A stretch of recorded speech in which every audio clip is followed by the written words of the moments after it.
Hello, YouTube land. This is Brenton coming to you from Lexington, Kentucky, the Bluegrass State. Before we get started, I'd like to ask anyone out there that has any stories they'd like to share here on this show. You can contact me at brentonsawin@gmail.com. I'll leave that email in the description. If you got any Bigfoot stories, Dogman, or any supernatural, paranormal, anything interesting, just contact me at brentonsawin@gmail.com. You can find that in the description. If anyone wants to contribute to help me with the show, it's much needed at the beginning of the year. It's the worst time for YouTubers at the beginning of the year and what have you, especially us up-and-coming YouTubers. You can go to a link in the description, PayPal me. You can contribute there. And I thank everyone who has made a contribution there very much. So today we have some Bigfoot stuff. This fellow is from Washington State, and his name is Drew. And I want to let him introduce himself, and we'll get straight into his stories. Drew, if you would, I'd like for you to give an introduction to yourself, whatever you'd like to share about yourself and where you live, and then we'll get straight into your stories, please. Okay, I can do that. My name is Drew. I live in the Winlock, Washington area. That is east of the Rainier Mountains and directly south of Olympia, Washington. About an hour's drive from Olympia, Washington. We live out here in the woods. I am currently not working due to work-related injuries, so I don't really have much of an occupation history, but we do get quite a few visits of Bigfoots out here in my area, and I came on today to, I guess, tell some of my stories. Now, Washington is a very well-known place for Bigfoot activity, and kind of one of the more famous places for that type of thing. In Mount Rainier, I mean, goodness, that's like, to me, that's like the top kind of Bigfoot area in California and stuff like that, on Northern California and Washington State and Oregon, things like that. That's like the best Bigfoot areas in the whole country, don't you think? Yeah. I mean, we're right up here, and we're pretty close to Rainier. I can usually see it whenever we go to town or anything, so I mean, we're pretty close. Right. Well, when we were talking earlier, you had all kinds of really interesting things, so it just makes me think that you have an area that you're in that has lots of different types of activity, and you're just kind of picking up on it, you know, when you've noticed it, and probably a lot of times you haven't noticed it and you've had things going on. So if you would, if you want to start in a chronological order, just kind of, you know, tell us the things that you've encountered and experienced, and you not just you, but your family also, and however you want to tell it, just go ahead and tell us what's been going on. Well, I'll try to keep it in chronological order. I'll try to remember which ones came first. But yeah, I purchased the house that I'm in, I believe, back in April of 2013. And prior to that, I lived mainly over in Yakima area. So, you know, I never even, besides seeing documents on TV, I've never had what I would think an encounter of Bigfoot. So I was always in that realm of, you know, Bigfoots are cool, but I thought they were more myth than real. And so moving over here, the house that I have, we're actually right next to the train tracks. And so I thought moving here, it was going to be pretty quiet for animal-wise, and I was figured that, you know, it'd keep the bears away, coyotes away, and stuff like that. So living out here, I never thought, you know, I'd ever have an encounter or ever come across anything like that. But I think the first encounter I ever had, or the first, you know, of anything, was back in, it might have been 2013, 2014. I was actually working graveyard at the time, and I had come home early, so I think it was about 4:30 in the morning. I was sitting out the front of my house, just got home, and I was just sitting down relaxing, And off in the distance, I heard what, I would describe as your typical Bigfoot howl. It was the stuff that you hear on TV, or this, the stuff that they report as being a Bigfoot howl. And I was sitting out there and I heard this noise, and I was just like, wow, that sounds like one of those Bigfoots. And so I had the howl go off, and we had the neighborhood dogs just all start going crazy. And I heard it a couple times that night. And so I thought it was pretty interesting. I still didn't think they were real. I just thought, well, maybe, people mistake whatever it is for something else. But after that, I kind of started spending a little more time just sitting outside, listening, just trying to see if I could hear howls. I'd spend some of my weekends sitting outside at night, just listening for noises. And then my very first sighting, I believe, was the same year. It was actually Christmas Eve. I remember it being Christmas Eve. And I was sitting outside with my then ex-girlfriend, and I had heard what sounded like some wood knocking off in the distance. And so it kind of piqued my interest, and I just happened to be staring off in a certain direction, and I was listening. And then I hear this rattling of a fence, and it was in the same direction. And so I'm just sitting there listening, and I wasn't really paying attention, and this shadow came jumping out of my neighbor's field and onto the road and, darted across the street. And my first instinct was, wow, that was the strangest figment of my eyes that I've ever seen. But then my girlfriend looked at me and was like, did you see that shadow? And I thought, instantly, I was like, well, you didn't just see what I saw. There was no way you saw that. And so she was kind of pointing out where she'd seen it, and I leaned down to her eyesight, and I was just like, wow, yeah, maybe we did just see that. And I started replaying it in my head, and what I had seen is, it looked like what I would describe as a big, bulky man, just kind of jumping out of my neighbor's field. And when it hit the road, it didn't even hesitate. It just ran. And so after that first encounter, the very next day, being Christmas, after the children actually opened their gifts and everything, we actually walked down to that area to kind of look around. And so I got a good view of the field that had jumped out of. There was actually a fence, a barbed wire fence, I'd say within 10 feet of the road, and it was a good 5 to 6 foot incline at the same time. So when this thing jumped out of the field, it was jumping, over 10 feet wide and 5 to 6 feet up into the air just to get onto this road. And the way it landed, it didn't even hesitate at all. So I couldn't envision any man at all making that jump without, stumbling to the ground or something. And so after the first sighting, I was pretty interested, but I was also kind of scared at the same time, because I started to really wonder if these Bigfoot things were real. And so, at night I'd get a little creeped out just being outside by myself, but I'd still go out and try to listen for them and keep an eye out for them. But then the next encounter, I would say, would be after me and my ex-girlfriend broke up, and then I got together with my now wife, and we were actually sitting in the living room, and I was laying my head on my wife, and we were watching TV.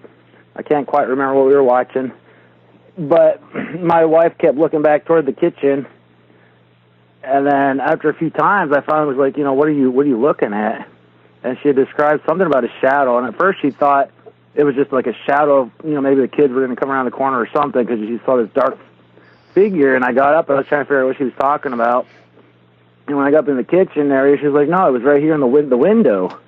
And I was like, is there someone out in the backyard? And so I went outside to go investigate to see if there's, some creepy guy wandered my yard. And as I came around the back and got near the window, my wife just said, oh my God, it was huge. And I was like, well, what do you mean? She said, well, its head came up to the top of that window, and it filled up almost the entire window, and my head barely came to the bottom of the window. And so, it was a good, probably 2.5 feet taller than I was, and I'm 5'8". So, that made it pretty close to 7 or 8 feet tall. And at that time, we'd actually, because, I thought about Bigfoots and stuff, so I figured, well, I'm going to look around and see if I can't see any indication that there was something back here. And we actually were looking around, and then I started hearing something up in the tree off on the side of my house. And I kept looking around, and I kept hearing noises, and my wife kept saying, there's something up in that tree. And so we were sitting out there, and we kept hearing we'd hear branches breaking. We could hear what sounded like something climbing around up in the tree right next to our house. And so I'd gone back in the house, got a flashlight, came outside and was trying to get the courage up to get close enough to that tree to actually look up in there, but I never did get quite close enough. But you could still hear something up there moving around. You could see branches moving around. And, we finally just got scared enough that we just went back in the house. And I went back up onto the second floor, and I was hanging out our upstairs window, and you could still hear it in there moving, and I was making little whistles and trying to make little, I guess, Bigfoot noises. And all of a sudden, I got like a smell of, it sounded almost like a skunk smell. Came by the window, and I was just like, whoa, that kind of stunk. And then there was this loud thud. And after the thud, I was pretty much done, because I didn't know what exactly had made the thud, but it was big. And so I pretty much was done messing with it for the night, and we went to bed after that. And the next day... Did it sound like something thudded on the ground? Yeah, what I would describe it as is, like if you take a really big rock and you just drop it on the ground, it's that impact noise it makes. Mm-hmm. Yeah. And, I could hear it from up, second story so it was something big that hit that ground. Wow. And so it sounded like what I would think of as, taking a big rock and you just drop it and hit the ground. It's just that impact thud. Right. And so so it was pretty big. And when I went out the next day, I started looking around, and there was a branch laying down on the ground that had been freshly dropped down. But the thud that I heard didn't quite sound like a branch, because I didn't hear any breaking of branches. I didn't hear the snapping of branches. It was just a clear thud. So I don't think the thud was the actual branch. I think it was whoever it was that was in my tree jumping out of the tree. Right. And have you ever heard of some of the stories where Bigfoot? Because I've collected a lot of stories, and I've heard a lot of stories over the years where someone was out in the woods and they heard a thud and turned around and looked, and it was a Bigfoot that jumped out of the tree and hit the ground, and it was since they're so heavy, it was like bam, it made a thud. And they could tell that it was something that jumped out of the tree, even if they don't see it. It's kind of like your mind puts it together. Had you ever heard of anything like that before at that time? I'm not sure if at the time I had, but I have heard since, because I have, I guess, started researching Bigfoots more, because I'm completely intrigued about them. And so I have heard of those stories since then. Yeah. I've heard a lot of different. I've heard all kinds of stories since then, and it, all it does is intrigue me, and it leaves me with lots of questions about these things. And do you think that these things will not only be on the ground, but do you believe that they sometimes will get in trees, not only just to get in a tree, but they'll go from tree to tree, even like some of the great apes? Absolutely. I can absolutely see that happening. I've actually, I think, commented to my wife several times that I believe there would be a lot more sightings if people knew to look up in the trees when they were out in the woods, because I'm pretty sure that they're up there watching us. Yeah, I agree with that, because I've even talked to people who have a lot of encounters that are like Native American people and stuff like that, and they say that many times people will be out in the woods and they'll see footprints disappear, things like that, and they'll think, well, they went in through a portal or something, but they don't ever think to look up. And if you watch some of the documentaries on some of the great apes, like some of the mountain gorillas and lowland gorillas and things like that, they get in the trees a lot, and they're good climbers. And these things are 600-pound animals a lot of times, so a Bigfoot could easily do something like that. Yeah, definitely, because I know the tree that it was in on my yard, there's not a single branch until at least 12 to 15 feet above your head. I actually tried to get up into the tree about a month later, I had purchased some of the 12-inch spikes. I was going to go out there and pretty much nail myself a ladder to get up there. And as I was actually going out there at the time, I just happened to be, looking at the ground as I was walking, and that was when the sun being low enough that it was casting the proper shadows that I actually came across some footprints going to the trees. I did find a series of 3 footprints. One, I believe it started with the right foot, left foot, right foot, going directly to the tree that we had thought it was in. And I did take my cell phone, I did take pictures of it. I didn't at the time think to do any casting. I mean, I wish I would have, but I didn't at the time. So I do have pictures of the 3 footprints that I found. I did do a size comparison. I put my tennis shoe next to it.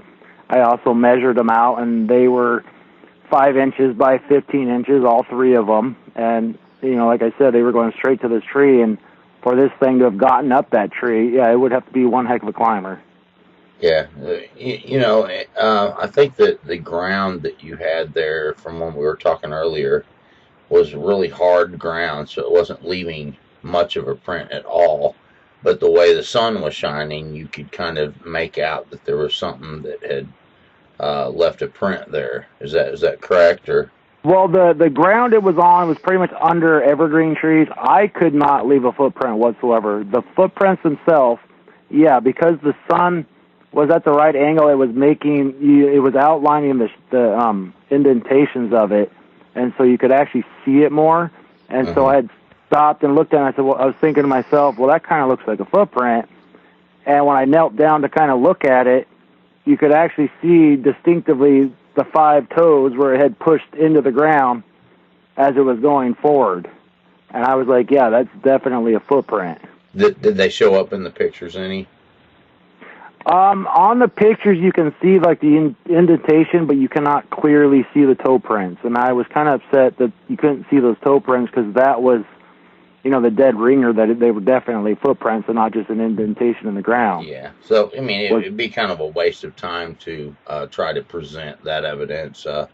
But you knew what you could see from being there and seeing the way the sun shines across it, and you could tell that it was a footprint. And so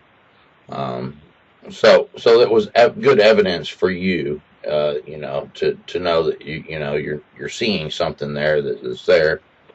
That's a lot of times the way the evidence is you can tell that that's something there, but when you try to document it, the camera just doesn't pick it up good enough and stuff like that. So I believe you, man. I think that you were seeing something there, and the ground was just hard enough. The situation there wasn't good enough to document it.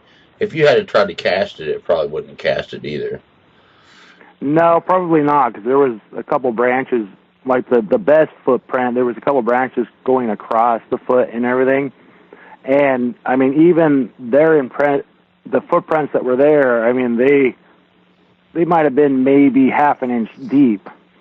And when I actually tried making footprints, I was standing there jumping up and down, and I couldn't really get anything to show up whatsoever. So I figured this thing had to be pretty heavy. Oh, yeah. Wow.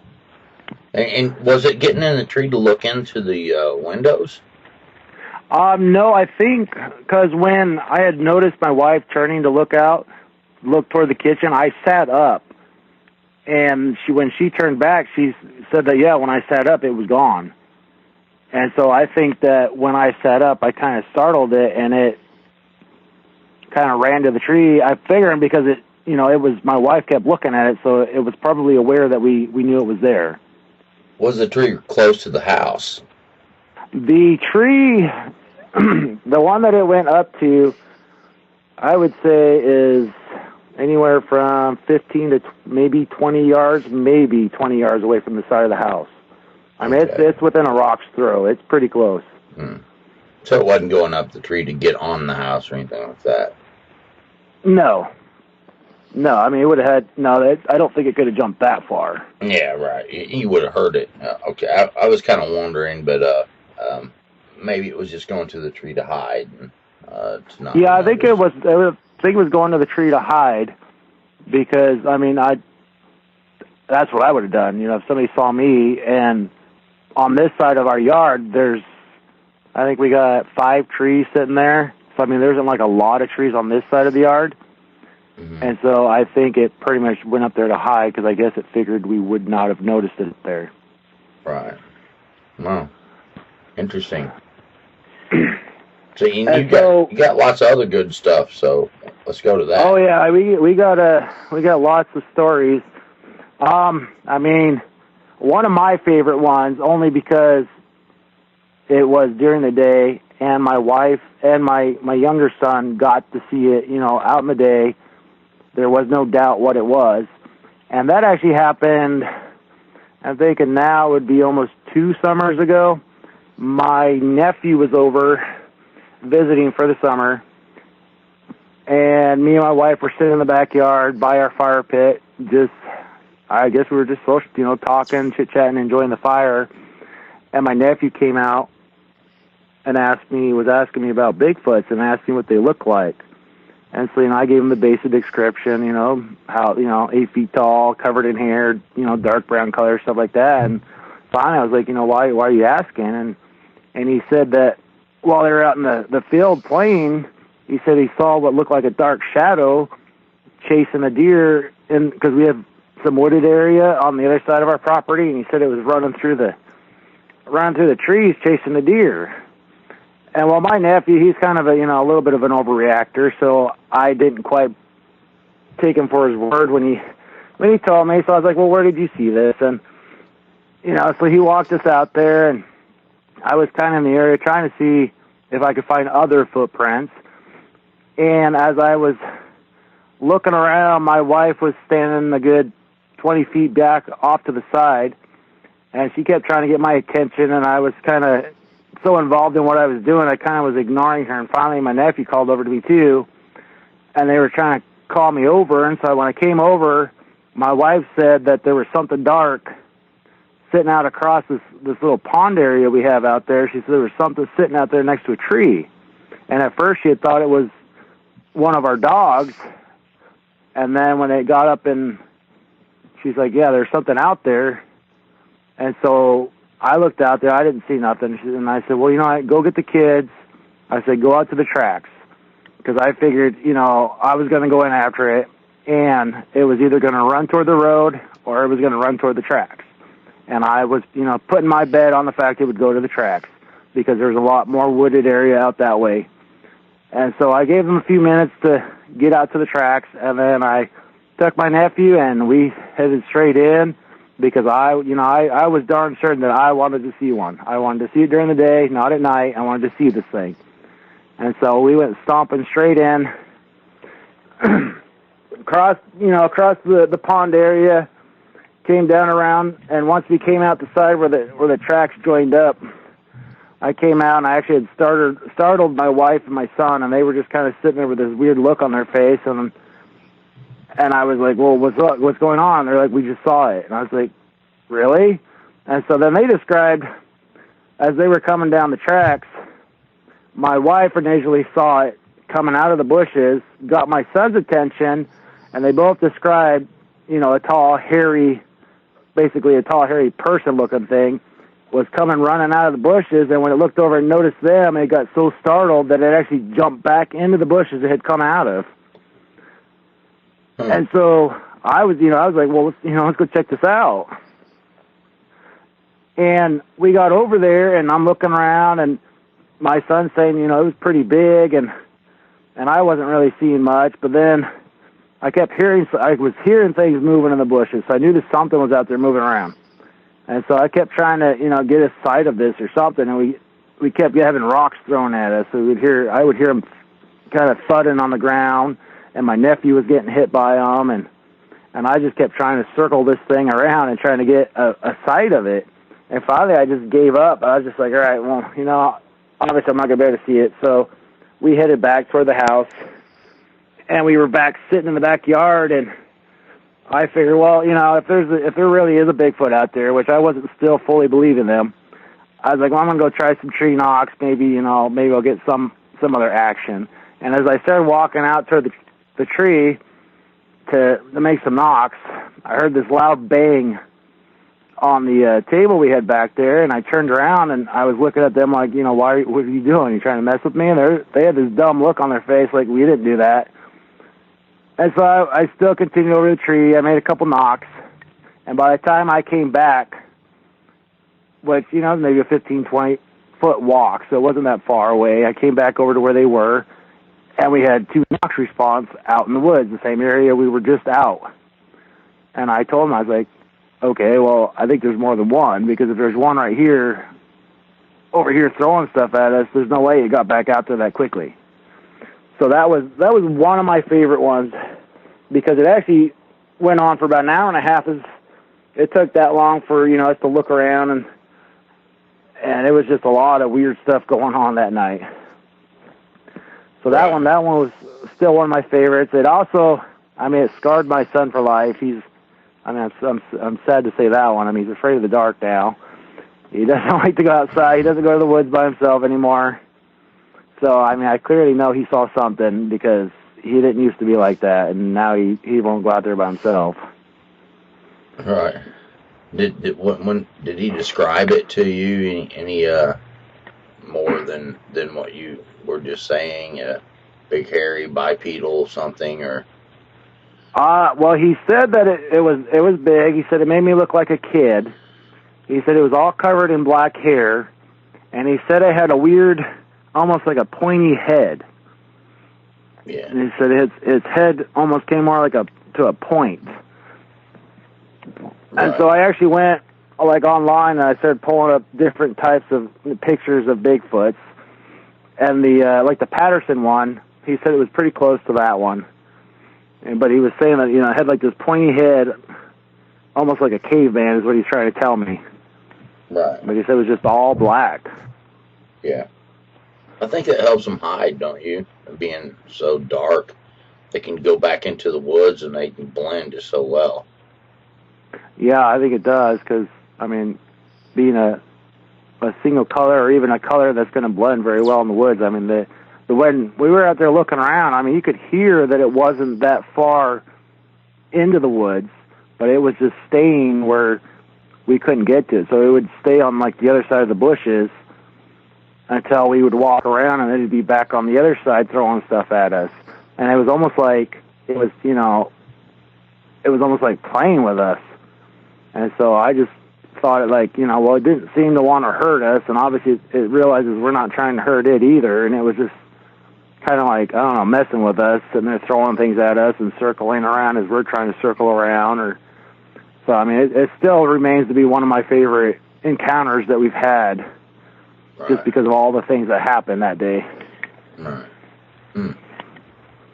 Interesting.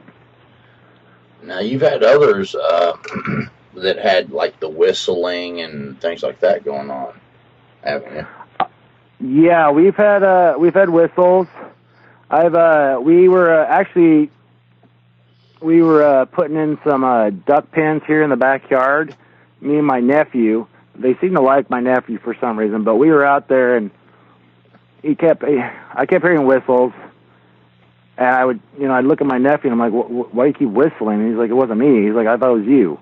And so we would hear what it would sound like a person whistling.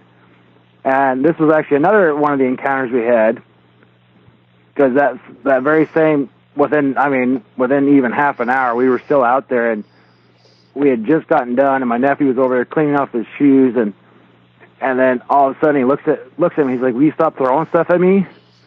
I was like, I'm not throwing anything at you. And so he kept saying that something was throwing stuff at him, and I'm just like, okay, whatever. And I was standing there, and I was closing the duck coop that we just got finished, and all of a sudden I started hearing something over the bushes on the train tracks. I could hear the gravel, the rocks. You could hear them crunching like something was walking on there. And so I slowly went over to him, and I said, there's something over there. And we were standing there, and I kept listening, and we were just trying to see through the bushes, but we couldn't see anything. And we actually, at the time, there was a train starting to come down the tracks. So we were standing there, kind of looking, and as the train started to get closer, something big jumped into the bushes right in front of us. I mean, I didn't see it, but you could hear it. And so something big jumped into the bushes to get away from the train. And at that very moment, I looked at him, I said, okay, we're done. And we ran inside the house. And so we didn't see anything that night, but there was something big. I'm not sure if that night was a Bigfoot, but something big jumped into the woods or into the bushes right in front of us.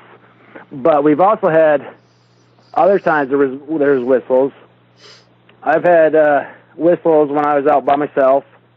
I went outside because I had woken up, and I went outside to have a cigarette, and I could hear whistling across the street. And so I kind of came up to the corner of the house just so I could kind of peek around the corner. I didn't really step out because I didn't want to set the motion light off, and I was sitting there listening, and there was these whistles going off, and then there would start being these high-pitched howls. And it almost sounded like I would almost think I was visualizing like a female one because it was just this high-pitch, repeated howl. And then off in the distance, probably a good maybe half a mile away, you could just hear this loud, more like a male-type howl responding, and then the whistles and the other howls just completely stopped. And it just went quiet. And I was just like, okay, that was kind of a weird one. And there was another incident with my nephew. And they seem to really like my nephew. We were out in the field messing around, and my nephew had got my attention, and he told me he thinks he just saw another Bigfoot across the street. And being my nephew, I don't always instantly believe him. And so I was like, all right, well, I'm going to go check it out. And so I went across the street into the woods, and I was out there walking around trying to listen, and I was hearing things out there moving, and I kept hearing that same whistle. But it was in a different direction than the moving. And so after, I don't know, it was a few minutes, maybe 10, 15 minutes, I got tired of looking around. I came out, and my nephew wasn't even standing out there anymore. And so I came back to the house, and I was like, were you out there whistling at me? And he was like, no, I haven't been over there. And so I was like, okay. And then we were still outside, and the dogs off in the same direction that I had heard this thing moving started going off, and all of a sudden there was this loud howl. And my one of my daughters asked me what it was, and I told her, well, I think it was a Bigfoot, because that's what it sounded like, was a Bigfoot howl. And so that was another encounter we had. And I think that was actually the last time that I've heard any whistles, and that was last summer. I haven't had any whistles like that since. All right. You had one time that you actually got a good visual. Yes. That was actually my last encounter. That was the one here. It was probably 2 weeks before Thanksgiving. It was 2:30 in the morning, and I was out the back side of my house having my last cigarette before I go to bed for the night. And I was standing out there by myself, and in the bushes that are between me and the train tracks, I heard rustling, which, immediately I thought it was just a rabbit kind of moving around in the bushes. So I kind of lifted my head up and looked in that direction, and here was this very large man-looking thing walking down the tracks. It was just walking along, and I just kept staring at it, and the more I stared at it, the more creeped out I started getting, because I kept trying to, I kept looking at it thinking, there's got to be a man, there's got to be a person, that's not, there's no way. But yet it didn't have a flashlight. I couldn't see a distinctive, outline of the faces. It looked more, I don't know, it was more, bulky. Its head went straight to its shoulders, and I couldn't see, I would think you would be able to see the silhouette or the profile of a person, but I didn't see that. It was almost blurry. It was more like they had maybe a blanket hanging over them or something, or maybe hair, but it just walked down the tracks and then just disappeared out of sight. And the very next day, I actually had my wife and my son, we went out there, we were looking for tracks, and then I decided to do a size comparison. So I had them stay there, and I went back around the other side and went back to the area that I was standing. And yeah, this person was a good 2.5 feet, maybe even 3 feet taller than my wife. and she's, you know, about 5'6" or so. So it was a pretty tall thing, and it was also easily 2 to 3 times wider than her. Wow. Because I could barely see her behind the trees. And this thing, I was like, yeah, it was blocking out the lights from the factory that's down the road. It was blocking the lights as it walked by, and I said, that was way taller than you. So that would have been like 8.5, 9 foot tall. Yeah. And the more I thought about it, the way it was walking, it didn't dip as it walked. It walked. I mean, its head just went in a straight line, and the fact that it didn't have a flashlight at 2:30 in the morning, walking down the tracks, and it also didn't walk on the gravel. It was walking almost in the bushes. It was almost like right up against the bushes, because I remembered as it walked, I kept hearing like it getting caught in the bushes as it walked.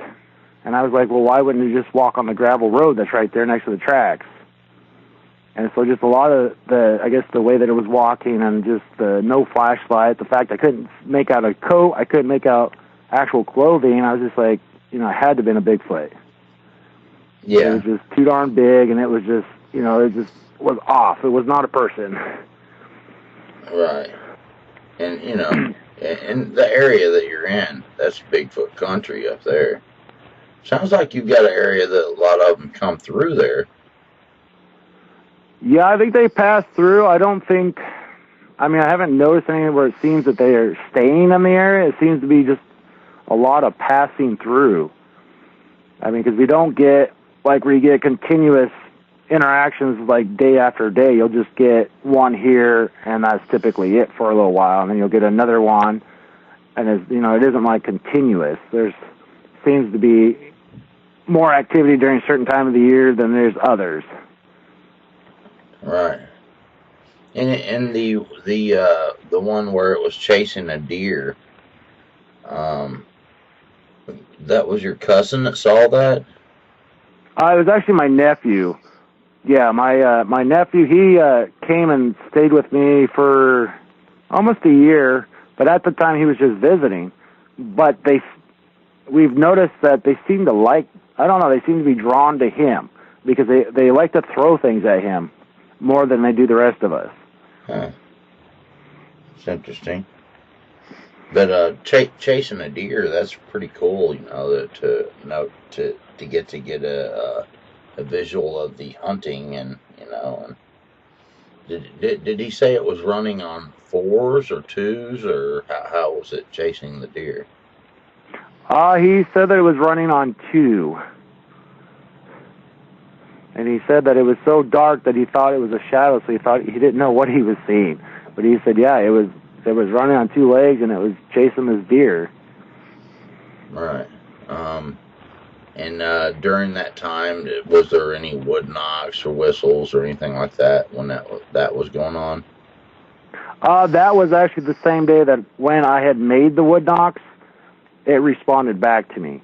But I didn't notice any, like, just random wood knocking until after I had made the knocks. The whistling, I did not notice whistling that day, but I don't think at the time I connected the whistling noises to Bigfoots, because we've heard other types of whistling that I just thought were just birds or something else that was just out there making noises. Right. Is that, the kind of one of the reasons I'm wondering that is because a lot of times when they're hunting, they will signal. They'll be placed throughout the area, and they'll signal to the one up ahead, you know, like, here comes the deer, you know, kind of thing, and things like that, so that they can kind of maybe ambush the deer, you know.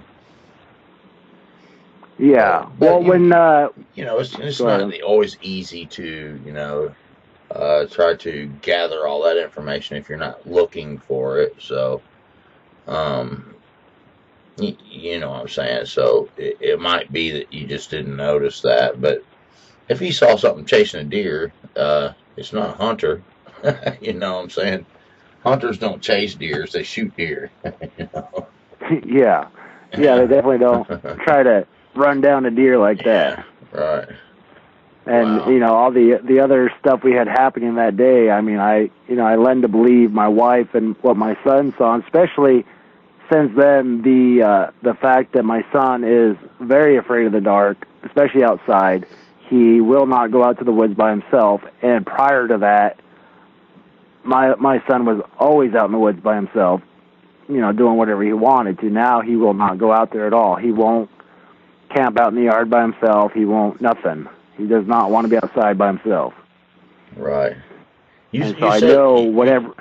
You said that there was a time that you got really creeped out, and it was not a normal getting creeped out, and I think there was like red eyes and stuff like that. Can you talk about that? Yeah, sorry, we jumped from my chronological order. Yeah, because we started spending a lot of time out there listening for them and kind of hoping to have encounters, we actually started making noises and calling, and I've never managed to get one to respond to me, but my wife, I had her come out and try, some howls and stuff, and we were out here just sitting there waiting for noises or something to happen, and yeah, I just started getting creeped out, and I mean severely creeped out, more creeped out than I've ever been in my life. I mean, I just, from the bottom of my head all the way down to my tailbone, it was just, my entire spine was just tingling, and I was almost like I was drawn to a certain area of my yard as to where the creepiness was coming from. So I had pulled out my flashlight and shined it out in that area, and just as I turned it on, I saw what looked like, to me, it looked like a large man in a ghillie suit kind of walking through the trees, and it kind of hesitated behind one of the trees. And so I was kind of moving the light around to see if, maybe it was the light shine that, made it look that way. And as I was kind of looking there, my son spoke up and asked me if I see that. And I was like, well, what do you see? And he points out in the very direction that I seen it, and he said, well, there's something leaning out from behind that tree out there, and it keeps leaning out and going back in.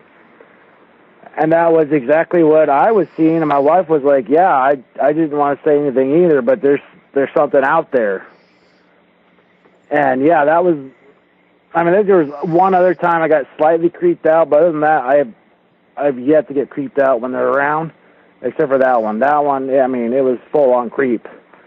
And the very next day, when we went out there to do kind of a size comparison, this thing had to have been over 9 feet tall, as in the area that the top of his head was compared to the tree. I mean, this was one of the biggest ones I've seen around here. Right. And so I just figured that it being a big one, I figured it was a male, and I didn't know if, our natural instinct was just feeling it or smelling something that we weren't aware of, and that our instincts were kicking in to either, get ready to fight or run like heck. And so, yeah, that was severe creep out. Yeah, that sounded pretty bad. Now, do you think that they're so you're thinking you got creeped out because it was maybe you got some kind of vibe that was coming after the women? That was the vibe. I mean, that's what I felt. I felt with the size of it and the fact that it actually responded to my wife's howls and not, any of the noises I've ever made. Watching how wild animals behave, that with a female making the call, I thought that maybe, a male was coming in to investigate to see, what was going on. And I don't know if just the smell of him was affecting me and my son, that we were just, maybe it's something that we're connected, that maybe we realized that it was a dominant male or something. I don't know. That's the feeling I was getting. Yeah. That, it was kind of like the dominant male coming in to check out his territory to see if there was a woman call, a female Sasquatch calling or something. Right. And it looking, poking its head from behind the tree, looking. I mean, that has to be a little bit creepy in itself, something. Yeah, looking. It was very creepy. It was to the point that all three of us were seeing it, and I kept still wondering, was it just because of the flashlight? Was the flashlight making that effect? And so there was another night we had actually gone out there again. I had actually tried. I sat out there with the flashlight, moving it around, trying to, just for myself to see, okay, was it, a trick of the eye, or was it there physically somebody out there? And I have yet to be able to repeat that. I have not been able to get that kind of effect with the flashlight to make it look like, somebody's out there walking and then standing by a tree looking at us. All right. Well, I mean, I don't know. It's sometimes I think that some people may be on the dinner. It might be like a dinner bell, but who knows for sure? I mean, it's only guess. But getting the creeped out feeling, that's strange to me. I think that a lot of times when you get a creeped out feeling that is so heavy, there's something more going on than just something natural. It's something more spiritual in nature, like a warning, that you're getting warned,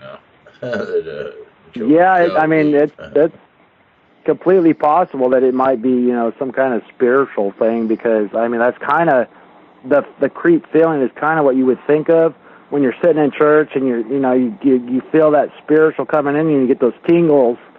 And this was just running from the top of my head all the way down to my butt, and I was just like, that is, the strongest I've ever felt that. Yeah, and I'm not saying it's not a physical creature, because I think it was a physical creature, but you were getting a spiritual warning: run, get away. Like you. That was the feeling I felt, was either it was time to run or get ready for a fight. Is exactly what I felt. Yeah. And so I kind of felt that whatever that was, that somehow it was giving us that feeling. As to how it was, or why it was, I'm not completely sure, but I'm pretty sure it had something to do with it. All right. Any more interesting encounters that you had, or what?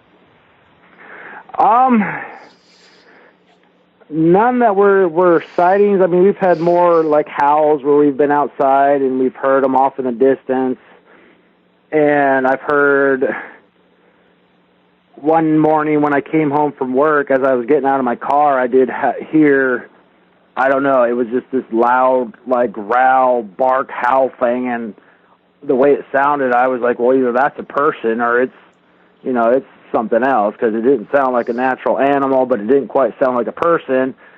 And it was loud, and it was right behind right back by the tracks. I mean, we seem to get a lot of them going back and forth through the tracks, but we usually get sounds is usually what I hear. I mean, we'll get the occasional where you hear like a woman screaming off in the distance and stuff like that, but I think that might be it for the up-close encounters around here. I'm actually looking forward to, come spring, full-on spring, I'm actually looking forward to the activities increasing around here this year, and I'm hoping to maybe get my trail cameras back out and maybe see if I can't get some better evidence for myself. Yeah, maybe it'd be a good idea to put some stuff out there on the tracks, because it seems like you're getting a lot of stuff coming down the tracks. Put something like on down the trackway where the railroad tracks are, and get kind of a long shot down through there. Maybe put a few there, but you have to kind of decide on what would be the wisest thing to do on that, to not get caught doing it, but sounds like you might have some good luck doing that. Yeah, I'd thought about doing that. I know I'll probably get a lot of pictures of trains, but I'm hoping that since I haven't gotten anything from putting them out my own yard, I'm hoping to actually set them right outside. Try to line them up so maybe they won't catch the train so much, and try to catch anything walking up and down the tracks, because I do know that living here the last 5 years or so, I've never seen a person. I've yet to see one person walk down these tracks. Right. And so, yeah, I mean, we get all kinds of them walking down. But a lot of the noises. As many stories that you've heard, you know, that you've told about something coming down the tracks, though, even if you got 1,000 train track shots of a train coming down through there, if you were to have to weed all those out to get to something else, it sounds like to me that you would eventually get something. I think we would, and I honestly am planning on probably taking that approach this summer, since that tends to be the increased activities is actually springtime. So I'm actually looking forward to some of this rain letting up and getting out there and setting them up, and maybe start getting some more encounters this year. And I also informed my nephew he needs to come back over here, since they seem to like him. I told him he needed to come over here so we can do some Bigfooting and maybe call one in again. Yeah. And try to get some better evidence of it. Yeah. It sounds like you might have some good luck, man. You got kind of an area where they seem to be coming through for sure. You know, they're either living there or they're coming through for sure. You know, you've got too much going on to just be your imagination, you know. So yeah, I think so too. I did originally think it was a lot of my imagination, but when you corroborate more than one person, it's kind of hard to say, well, it's just my imagination. And the more you see, the more you're like, there's definitely, you know, there's no doubt there's something out there that walks around on two legs and it's living in the woods, and it's something out there. Yeah, and you know, when you kind of see it, even if you get a halfway decent good look, you know that something that looked 9 foot tall and really wide, and you send your wife out there to compare, and you know it's way bigger than her. That's hard to dismiss.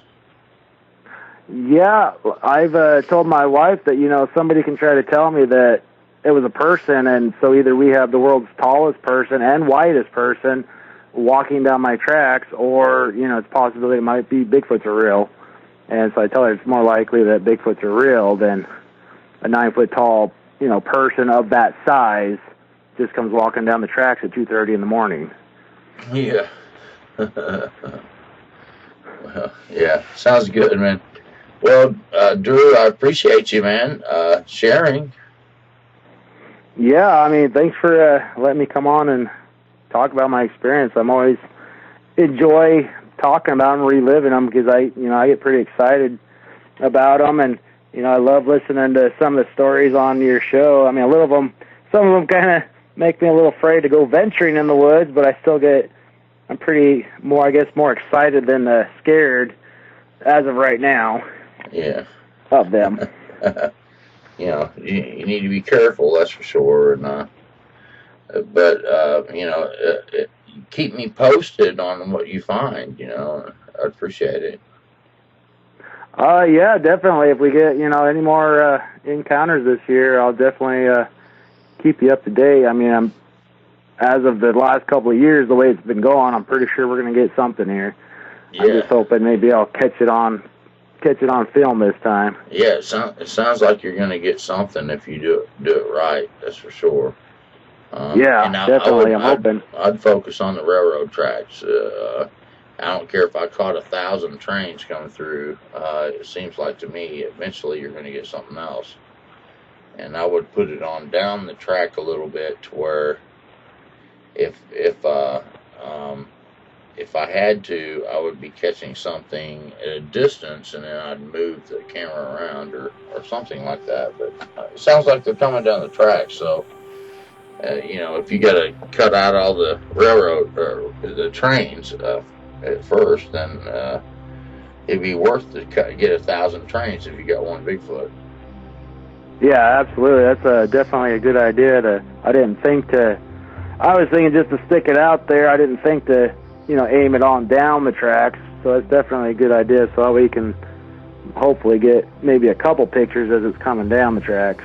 Yeah, well, I mean, you're getting them coming down. They're coming down the tracks for sure. So, Oh yeah. I would cut it. I don't care if I had 1,000 train pictures. If I got one Bigfoot picture, it would be worth it. So. Oh yeah, it definitely would be. Yeah.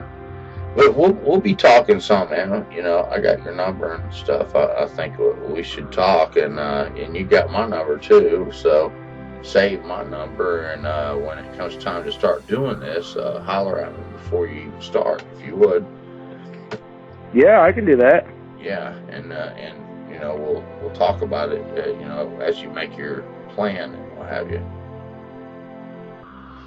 All right. Yeah, that sounds like a good idea. I'll give you a call before I set anything up. Maybe you can give me some better ideas as to where to set them up. Maybe some ideas on how to actually catch something. Yeah, I might have to come out and see you or something too. You know, we'll see what happens. You're always welcome out here. You know, I'm more than welcome to show people around and try to call one in for anybody. I mean, yeah, it would be fun, man. I think it would be. But, yeah. But anyway, hold on the line there. Everybody out there in YouTube land, thank you for listening. And like I said, if anyone has anything they want to share, you can find the email address in the description, brentonsawin@gmail.com. And if you want to contribute, you can go to the link in the description, PayPal me. Just click on that. It's super easy to use, and I appreciate every contribution I get. And until next time, God bless you, and we'll see you on the next video.